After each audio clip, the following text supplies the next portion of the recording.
अपने पसंदीदा शो के फुल एपिसोड देखने के लिए अभी डाउनलोड करें दंगल प्ले ऐप।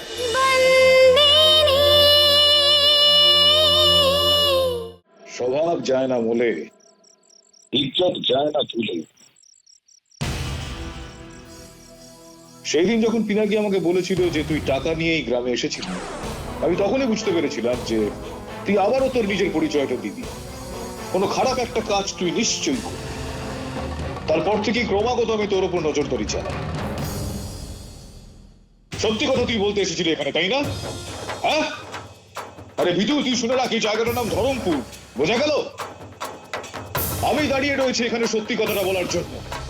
এটা আমি মানছি যে সময়টা এই মুহূর্তে আমাদের সঙ্গ দিচ্ছে না, কিন্তু এটাও আমি জানি যে কারখানাটা তালাবন্দি হয়ে যাওয়ার সম্ভাবনা রয়েছে। কিন্তু তার সঙ্গে এটাও তুই জেনে রাখবি রাজশান্তি, যতক্ষণ এই ধর্মরাজ মাহিয়া বংশী জীবিত অবস্থায় আছে, এই ধরমপুরের প্রত্যেকটা বাড়িতে উনুন জ্বলবে। আর যতদিন পর্যন্ত আমি বেঁচে আছি, এই ধরমপুরে কেউ না খেতে পেয়ে মারা যাবে না। বারবার তুই চেষ্টা করেছিস আমার কারিগরদের কেনার জন্য, কিন্তু প্রত্যেকবার তুই ব্যর্থ হয়েছিস, তাই নয় কি? কি বললাম শুনতে পেলি? নাকি এবার বলবি তুই কানে একটু কম শুনতে শুরু করেছিস, এবার বধির হয়ে গিয়েছিস বলবি হয়তো। তুই হয়তো ভুলে গিয়েছিস যে হিতেন তোকে সেদিন কি কি বলেছে। আমি মনে করিয়ে দিচ্ছি, তোর মতন সমাজে যদি 10 জন আছে না, 10, তাহলেও এই ধরমপুরকে কেউ কিনতে পারবে না। ভাইরা ভাই, আপনি ভুল ভাবছেন। আমি তো এখানে এদের কিনতে আসিনি, বরং অন্নদান করতে চুপ! এসেছি। অন্নদাতা হয়ে তুই এসেছিলি ওদের জন্য। এই পিনাকি, ওকে বোঝা যে অন্নদান করা হয় অনাথদের, আর আমার এখানে কেউ অনাথ নয়। কারণ ধর্মরাজ মাহিয়া বংশী এখনো পর্যন্ত জীবিত রয়েছে। আর এই ধর্মপুরের মানুষজনের তোর অন্নদানের কোন রকম প্রয়োজনীয়তা নেই বিরাট শান্তি। ওরা কেউ অনাথ নয়, ওরা আমার হাত। আর দুমুঠো অন্নের জন্য হাত কখনো শরীরের সঙ্গে বিশ্বাসঘাতকতা করে না। এই কারশন, হ্যাঁ মালিক। তোর দোকান থেকে ধর্মপুরের প্রত্যেক মানুষের বাড়িতে আনাজপাতি যাবে। কারখানায় এসে পিনাকির থেকে টাকা নিয়ে যাবি তুই। আর যদি কখনো আনাজ কম পড়ে না, আমার প্রাসাদের দরজা সবসময় খোলা রয়েছে, সেখানে এসে তোর যত যা লাগে নিয়ে যাবি। ঠিক আছে মালিক। মনে রাখবি, ধরমপুরের প্রত্যেকটা বাড়িতে দিনে 2 বার যেন উনুন জ্বলে। মালিকে জয়! মালিকে জয়! মালিকে জয়!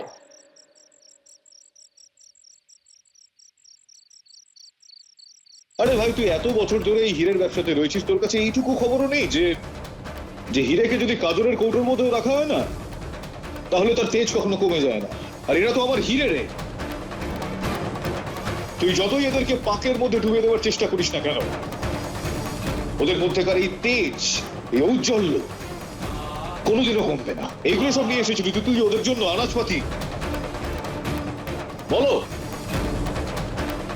কে কে এই লোকটার থেকে ভিক্ষা গ্রহণ করতে চাও?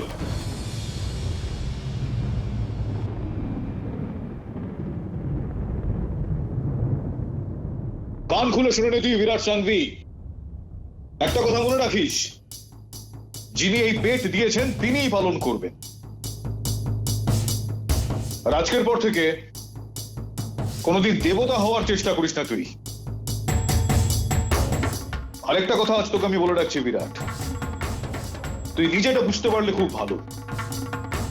এই যে তুই আজকে এই গ্রামবাসীদের জন্য আনাজপাতি নিয়ে এসেছিস না, এগুলো সব তুই আজকে তোর নিজের সঙ্গেই নিয়ে যা, আবার তোর কাজে আসবে ভবিষ্যতে। কেননা এই অর্ডারটা দেওয়ার আগে এখনো 48 ঘন্টা সময় আমার হাতে রয়েছে। আর এই 48 ঘন্টায় পৃথিবী 2 বার সূর্যকে প্রদক্ষিণ করে আসতে পারে। আরো একটা বিষয় তুই খুব ভালো করে তোর মাথায় রেখে দে, যে কোরিয়ার মার কৃপা রয়েছে এই গ্রামবাসীদের সঙ্গে। এই জাল তুই পাতার চেষ্টা করেছিস না এখানে, সেটাতে নিজেই ফেসে গেবি। চল পিনাকি।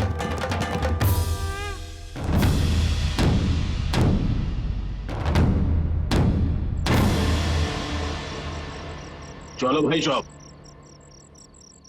রেখে দাও সবকিছু। আমরা চাই না এই ভিক্ষের দান। বলেছিলাম না মেশো, যে পায়ের তলা থেকে মাটি সরে যাবে? সরে গেল তো?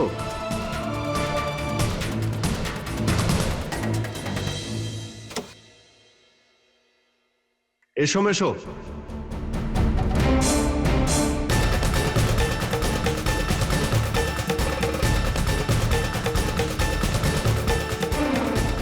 জয় শ্রীকৃষ্ণ।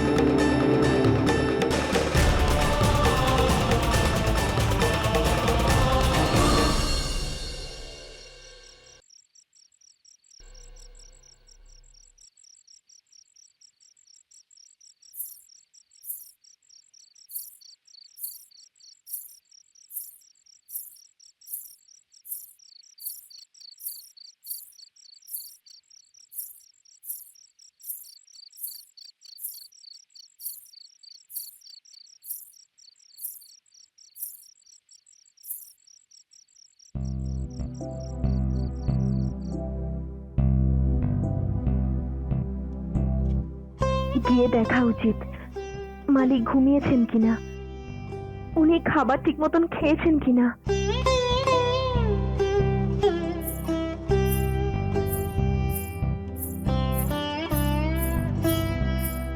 চম্পাগুলি, আমার মাথাটা আজ ভীষণ যন্ত্রণা করছে, একটু চা নিয়ে আয় তো।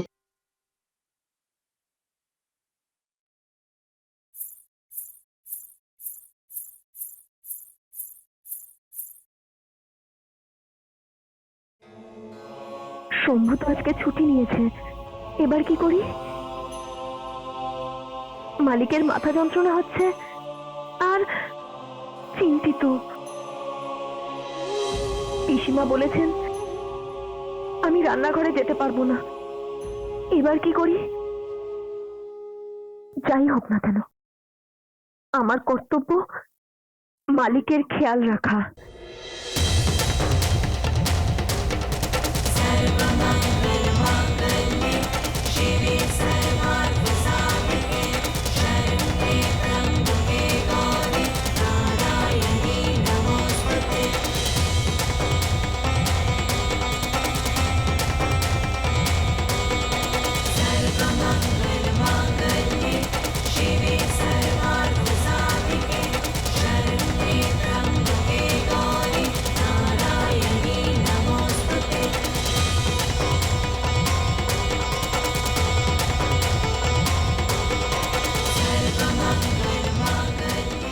এই কি করছিস?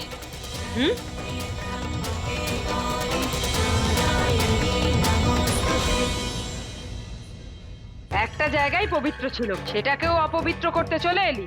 আসলে মালিকের মাথায় যন্ত্রণা হচ্ছিল পিসিমা, তাই আমি। কি তো কি? হ্যাঁ, আমরা সবাই কি মরে গেছি? কি করছিস? চা বানাচ্ছিলি? তাহলে নিয়ে যা না তাড়াতাড়ি। হ্যাট!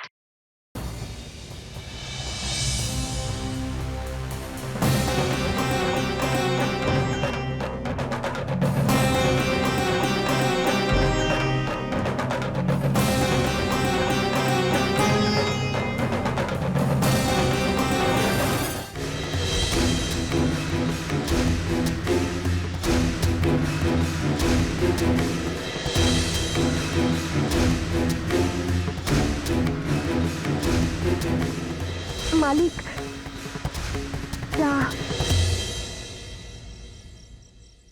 চম্পাগুলিকে বলেছিলাম তো আমি, তুই কেন এলি? ও ঘুমিয়ে পড়েছিল তাই আমি। দে।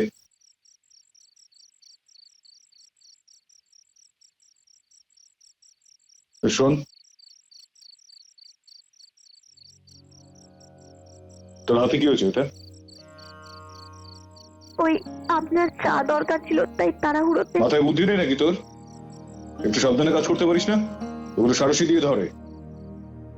যা, ওইখানে ওষুধ রয়েছে, লাগিয়ে নে ওটা।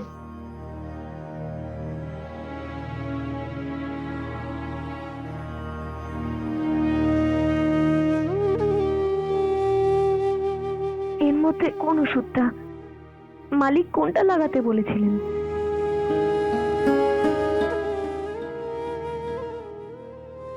কি হলো? মালিক, এখানে তো হায় ভগবান, আমি ভুলেই গিয়েছিলাম যে তুই লেখাপড়া জানিস না। ওই হলুদ রঙের যে টিউবটা দেখতে পাচ্ছিস ওখানে, ওই ওষুধটা, ওইটা লাগিয়ে নে।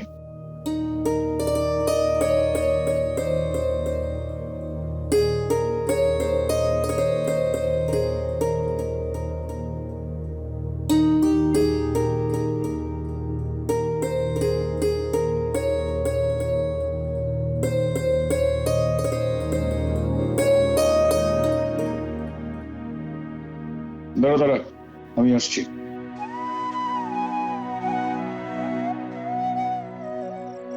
দেখি,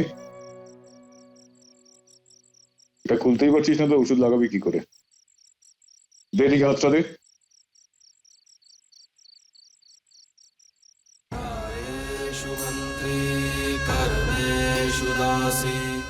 তো সেদিন যখন আমার হাতে চোট লেগেছিল, তো তুই জানলি কি করে কোন ওষুধ দিতে হয়? ওখানে তো একটাই ওষুধ ছিল। আচ্ছা, অন্য কোন ওষুধ থাকলে তো সেটাই দিয়ে দিতি।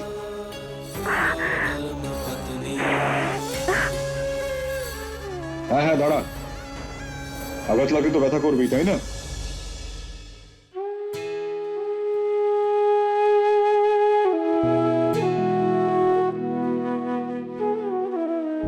ঠিক আছে, যা এবার। আর শোন, এরপর থেকে চা করার সময় সাঁড়াশি ব্যবহার করবি। আচ্ছা। এবার যা। আর শোন, আরে নে না, এটা নিয়ে যা, 2 ঘন্টা পরে আবারও লাগাতে হবে। এখানে দাঁড়িয়ে দাঁড়িয়ে আবার কি ভাবছিস তুই? যা এখন।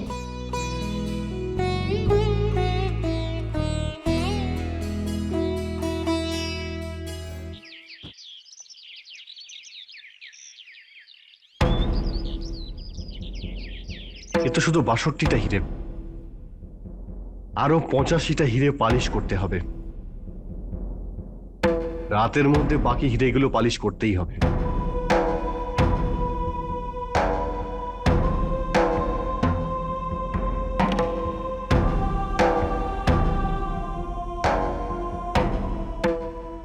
তোমার দাদুর শরীর এখন কেমন আছে? কেমন থাকতে পারে, দাদু চিন্তায় আছে, জানি না কি হবে। চিন্তা দূরও বা কি করে হবে? যদি ওই একটা হিরে পালিশ করা না যায়, তাহলে 100টা হিরে পালিশ করার কোনো দাম থাকবে না। আমি তো এটা বুঝতে পারছি না, তুমি এই চেষ্টাটা কেন করছো যাতে ওই 100টা হিরে তৈরি হয়ে যায়? ওই স্যাম্পেলের সমাধান খুঁজছি আমি। মা বলতেন, মানুষ হেরে যাওয়া কোনো ব্যাপার নয়, কিন্তু যদি আশা একবার ভেঙে যায় তাহলে মানুষ কখনো জিততে পারে না।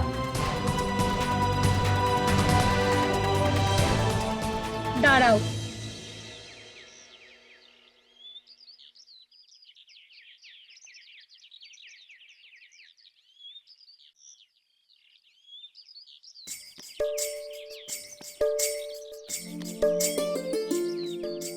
এই নাও। কি এটা? খাবার দিয়েছি, আর খুব গরম পড়েছে তাই ঘোলও দিলাম। কাল রাতের রুটি বেঁচে গিয়েছিল, তাই ভাবলাম আজ দুপুরে খেয়ে নেব। খিদে পেলে খেয়ে নিও।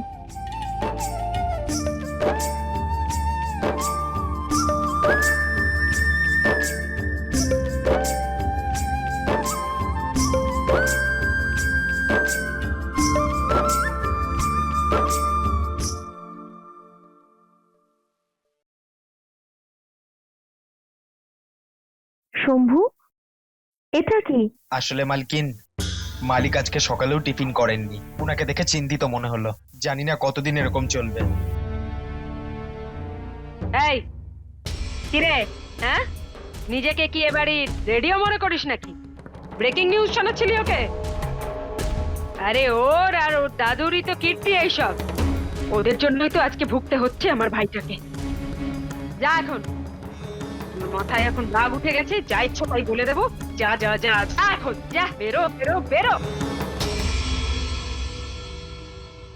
পিসি, আমার অঙ্ক হোমওয়ার্কে একটু সাহায্য করে দাও না, কাল টেস্ট আছে। তোকে তো ইউনিট টেস্টে পাশ করতে হবে, তাই না? হ্যাঁ, কাদম্বিনীর কাছে শিখে নে, আমার কাছে নয়। হ্যাঁ, এমনিতেও আমার সব হিসেব সন্তুরি ঘেটে দিয়েছে।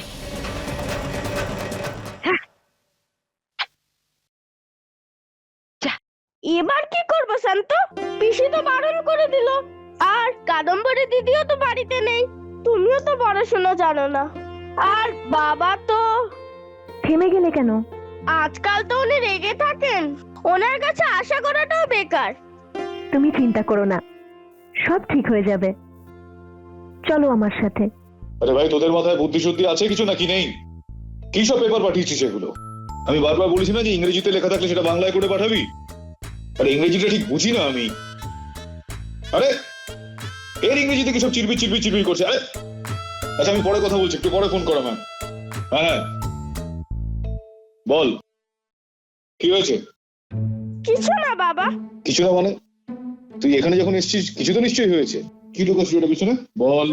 ওই বাবা, কালকে অঙ্কের ইউনিট টেস্ট আছে, আর উত্তর আমার। আচ্ছা, কই দেখি খাতাটা দেখি। বস। কি করছিস এসব? অঙ্কে এরকম অবস্থা হলে কিন্তু শূন্য পাবি, শূন্য। বাবার সবকিছু ঠিক আছে, কিন্তু অঙ্ক বুঝতেই পারি না। প্রত্যেকবারের মতো ওই মেয়েটা ফার্স্ট হবে আর আমাকে রাগাবে। আমার মেয়ের কাছে চশমা পরা আর অন্য কোনো মেয়ে ফার্স্ট হতে পারবে না। আগে তো অঙ্কে সবসময় 100তে 100ই পেতি, তোর এখন এটা কি হলো বলতো? তখন তুমি পড়াতে না, সেই জন্যে। আচ্ছা ঠিক আছে, চল বস।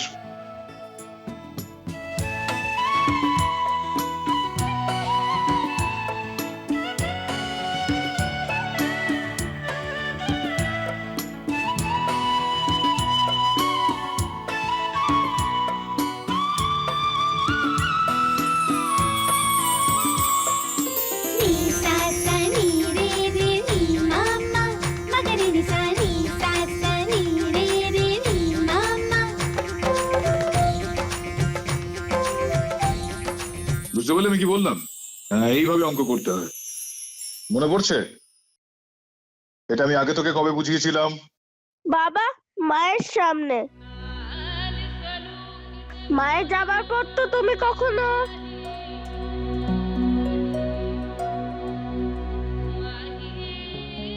হ্যাঁ, মনে আছে আমার। আমি যখন কারখানা থেকে ক্লান্ত হয়ে ফিরতাম, তখন তোর মা তোর জন্য খাতা নিয়ে দাঁড়িয়ে থাকতো, তোকে বারবার পড়াতে বলতো। প্রথম প্রথম আমার একটু কষ্ট হতো ঠিকই, তারপর আর খুব একটা কষ্ট আমার হতো না। বাবা, যখন তুমি পড়াতে তখন আমি ফার্স্ট হতাম না অঙ্কে? হ্যাঁ, এই তো তোকে এবার আমি শিখিয়ে দিলাম, এবার থেকে আবারও তুই ফার্স্ট হবি। ভালো করে করিস। হ্যাঁ, আবার শূন্য নিয়ে আসিস না জানো? শূন্য নয়, দুটো শূন্য আসবে। কেন? কিন্তু তার আগে 1 লাগবে, পুরো 100তে 100 পাবো। হ্যাঁ, যা এবার যা, গিয়ে পড়াশোনায় মন দে। আচ্ছা শোন, এবার পড়তে বসে তোর বা সূর্যের কোন রকম পড়াশোনা অসুবিধা হলে আমার কাছে চলে আসিস, ঠিক আছে? হ্যালো। আরে ভাই, তোকে আমি এক কথা আর কতবার বোঝাবো বলতো যে ইংলিশ নো। আমার ইংলিশ কাগজটা বাংলায় পুরোপুরি চাই কালকে, ব্যাস। বুঝতে পারলি তুই? ইংরেজি কাগজগুলো কাল আমার বাংলায় চাই। আরে ভাই, আবার ইংরেজিতে ফটর ফটর ফটর করে যাচ্ছে। কি হয়েছে বাবা? একটু ধর। আরে আমি বোঝাচ্ছিও কিছুই বুঝতে পারছি না, বারবার ইংরেজিতে ফটর ফটর করে যাচ্ছে। Hello. Yes, uncle. Yes, I am his daughter. Yes, uncle. I will must read out for him now. Yes, uncle. If you know someone who knows Bengali, you to really help us. Yes, and could you send all the papers in Bengali from the next time? Thank you. বাবা, উনি বলছিলেন যে পরের বার থেকে উনি সব বাংলায় পাঠাবেন। আসলে বাবা, তুমি যেরকম বাংলা বলতে পারো না, সেরকমই উনি হিন্দি আর বাংলা বুঝতে পারেন না, সেজন্য উনি বুঝতেই পারছিল না যে তুমি কি চাইছো। বাহ, তুই তো খুব ভালো ইংরেজি বলিস, একদম ফটাফট ফটাফট বলে দিচ্ছিলি। না বাবা, যত ভালো আমি ইংলিশ বলতে পারি তত ভালো আমি বাংলাও বলতে পারি। এবারে যেই পেপারগুলো ইংলিশে এসেছে সেই পেপারগুলো আমি বাংলায় শোনাবো, তারপর সাইন করে দেবে। হ্যাঁ আচ্ছা চল, ঠিক আছে। খুব দুষ্ট হয়ে গেছিস না? হ্যাঁ, তুমি ঠিকই বলতে দাদু, আমার প্রয়োজন এখানে।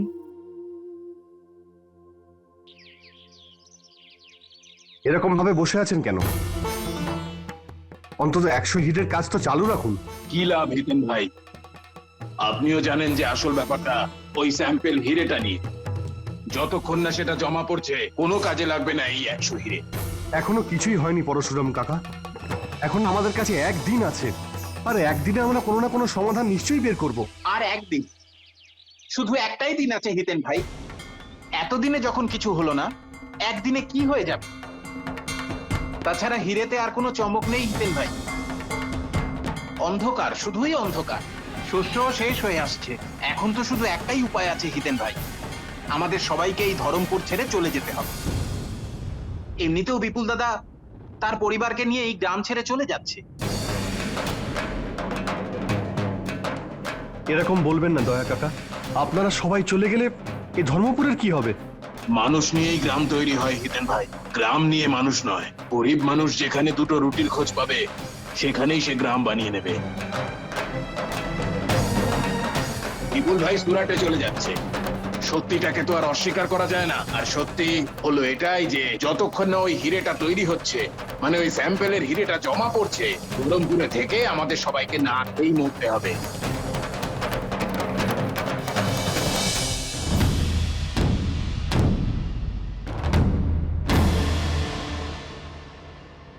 কেন কেন আমি সমাধানের কোনো রাস্তা খুঁজে পাচ্ছি না?